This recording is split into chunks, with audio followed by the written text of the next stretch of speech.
জমকালো আয়োজনে rotary club গুলশানের 50তম ইনস্টলেশন সেরেমনি ও গোল্ডেন জুবিলি উদযাপিত হয়েছে। রাজধানীর একটি হোটেলে আলোচনা, সম্মাননা, কেক কাটা ও সাংস্কৃতিক অনুষ্ঠান হয়।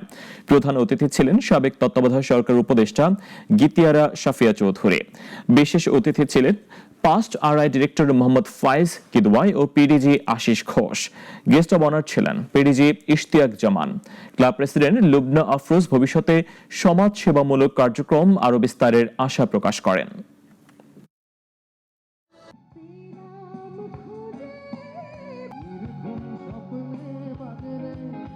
50 বছর পূর্তির এই গৌরবময় সময়ে আমি প্রথমেই স্মরণ করছি ডক্টর KMS আজিজ, যিনি আমাদের ক্লাবের চার্টার্ড প্রেসিডেন্ট।